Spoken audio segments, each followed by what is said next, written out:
नमस्कार, आप देख रहे हैं जनसत्ता। प्रधानमंत्री नरेंद्र मोदी ने राष्ट्रपति के अभिभाषण पर धन्यवाद प्रस्ताव पर हुई बहस का जवाब दे दिया है। 2 जुलाई की शाम करीब 4:15 बजे उन्होंने बोलना शुरू किया और करीब 6:25 के करीब उनका भाषण खत्म हुआ। उनके भाषण में बहुत सारी बातें थीं और विपक्ष जो एक मुद्दा बार बार उठा रहा था कि वो मणिपुर पर बोलें, तो मणिपुर पर उन्होंने पूरे भाषण के दौरान कुछ भी नहीं कहा। हालांकि विपक्ष पूरे भाषण के दौरान मणिपुर को लेकर नारेबाजी करता रहा। प्रधानमंत्री के भाषण में जो एक चीज़ देखने को मिली वह यह कि जब राहुल गांधी 1 जुलाई को भाषण दे रहे थे तो प्रधानमंत्री ने एक बार हंगामे के बीच उठकर कहा था कि लोकतंत्र और संविधान हमें ये शिक्षा देता है कि हम नेता विपक्ष को गंभीरता से लें। जब प्रधानमंत्री अपना भाषण दे रहे थे तो उनकी बातों से एक संकेत मिला कि वो नेता प्रतिपक्ष को कितनी गंभीरता से लेते हैं।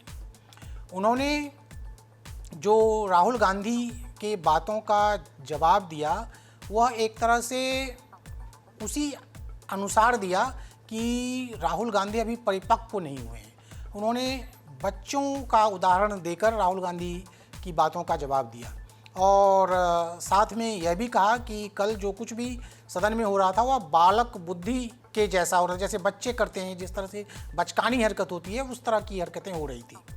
उन्होंने एक उदाहरण दिया, एक बच्चा 99 अंक लाकर और वो अपना मार्क्स बहुत खुशी सारे लोगों को बता रहा था और लोग भी खुश होकर उन्हें हौसला दे रहे थे।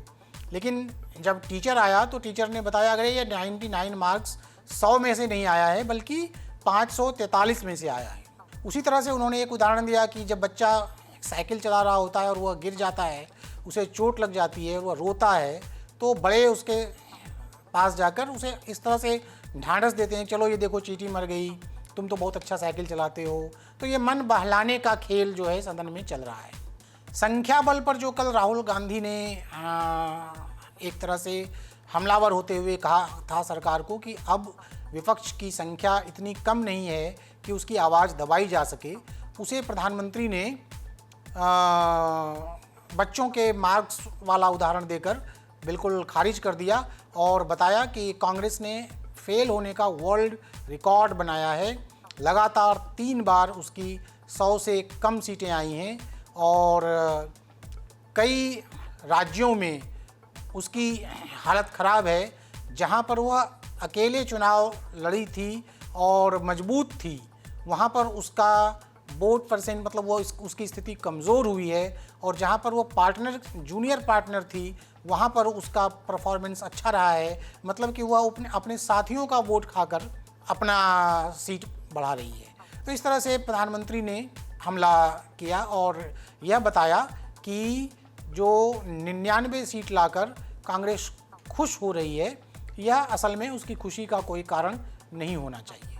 प्रधानमंत्री ने अपने भाषण में यह भी दिखा दिया कि भले अपने दम पर इस बार उनकी सरकार नहीं चल रही है, भाजपा बहुमत में नहीं है, इसके बावजूद वह कोई कमज़ोर प्रधानमंत्री नहीं है। एक और बात जो देखने को आई, प्रधानमंत्री ने भी लोकसभा अध्यक्ष नहीं बल्कि राज्यसभा के सभापति पर एक तरह से ऐसा ही आक्षेप उठाया जैसा राहुल गांधी ने कहा था कि राहुल गांधी ने अपने भाषण में कहा था कि प्रधानमंत्री से जब लोकसभा अध्यक्ष मिलते हैं तो वो झुक कर मिलते हैं और विपक्ष के नेता के साथ ऐसा नहीं होता है। 2014 का उदाहरण देते हुए नरेंद्र मोदी ने भी राज्यसभा के मामले में कुछ ऐसा ही आरोप लगाया। उन्होंने कहा कि जब 2014 में वह आए थे तो उस समय राज्यसभा में उनकी स्थिति काफ़ी कमज़ोर थी और सभापति का भी जो रुख था वो दूसरी तरफ था। इसके बावजूद उन्होंने काफ़ी ताकत से विपक्ष का सामना किया था। प्रधानमंत्री ने विपक्ष की ओर से उठाए गए लगभग सभी मुद्दों पर जवाब दिया, मणिपुर को छोड़कर।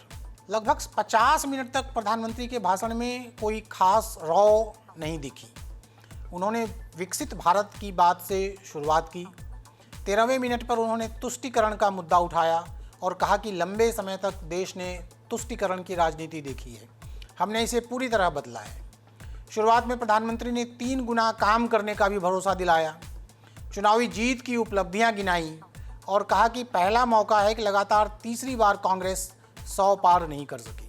अच्छा होता कि कांग्रेस हार स्वीकार करती, लेकिन ये शीर्षासन करने में लगे हैं। इस दौरान राहुल मुस्कुराते दिखे।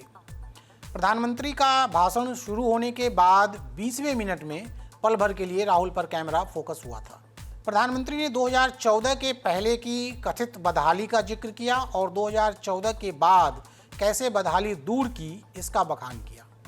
इस दौरान करीब शुरुआती 45-50 मिनट में उनके भाषण का मूल यही था कि 2014 से पहले हर जगह यही 7 शब्द सुनाई देते थे कि इस देश का कुछ नहीं हो सकता, और अब सोच बनी है कि भारत कुछ भी कर सकता है। 1 जुलाई को जब नेता प्रतिपक्ष राहुल गांधी बोल रहे थे तो हंगामे के बीच प्रधानमंत्री उठे थे और उन्होंने कहा था कि अध्यक्ष जी, लोकतंत्र और संविधान मुझे यही सिखाता है कि नेता प्रतिपक्ष को गंभीरता से लेना चाहिए। 2 जुलाई को अपने भाषण से वह इसके उलट संकेत देते दिखे। प्रधानमंत्री ने कहा कि कल सदन में बालक बुद्धि का प्रदर्शन हो रहा था और उन्होंने एक बच्चे की कहानी सुनाते हुए कहा कि एक बच्चा माँ से शिकायत करता है कि स्कूल में उसकी पिटाई हुई है, लेकिन यह नहीं बता रहा है कि उसने शिक्षक को चोर कहा था, साथियों के टिफिन से चुरा कर खाना खा लिया, आदि आदि। राहुल गांधी ने कल कहा था कि उनके ऊपर कई मुकदमे किए गए, उनका मकान छीन लिया गया, आदि आदि। तो प्रधानमंत्री ने शिकायती बच्चे का एक काल्पनिक उदाहरण देते हुए कहा, यह सब सहानुभूति हासिल करने के लिए किया जाने वाला ड्रामा है। 70वें मिनट में प्रधानमंत्री ने राहुल गांधी पर यह सीधा हमला बोला था। प्रधानमंत्री ने संख्या बल पर भी राहुल गांधी की बात का जवाब बच्चे की ही काल्पनिक कहानी सुना कर दी, जो हमने पहले भी बताया, साइकिल चलाने वाली बात, 99 अंक लाने वाली बात। फिर उन्होंने शोले फिल्म के डायलॉग के जरिए भी मजाकिया अंदाज में कांग्रेस के खराब चुनावी प्रदर्शन का जिक्र कर राहुल गांधी के संख्या बल संबंधी दावे की धज्जियां उड़ाई। हालांकि उन्होंने इस बात को पूरी गंभीरता से कहा कि कल जो सदन में हुआ उसे बालक बुद्धि का परिणाम मानकर नज़रअंदाज नहीं करना चाहिए, क्योंकि इसके पीछे के इरादे नेक नहीं हैं। उन्होंने लोकसभा अध्यक्ष से इसे गंभीरता से लेने की गुहार लगाई और इस पर जरूरी कार्रवाई करने की भी ज़रूरत बताई।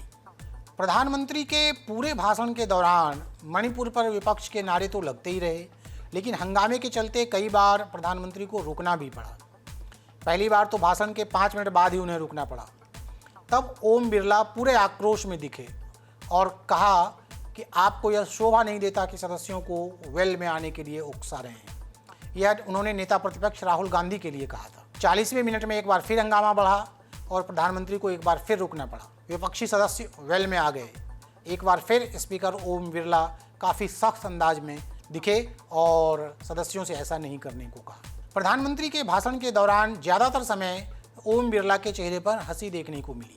एक दिन पहले राहुल के भाषण के दौरान ऐसा बहुत कम देखने को मिला था। प्रधानमंत्री आखिरी सवा घंटे में अपनी राव में आए और विपक्ष द्वारा उठाए गए मुद्दों पर जवाब दिया। आरक्षण, दलित, अग्निवीर, सेना, नीट, तमाम मुद्दों पर प्रधानमंत्री ने अपनी बात रखी।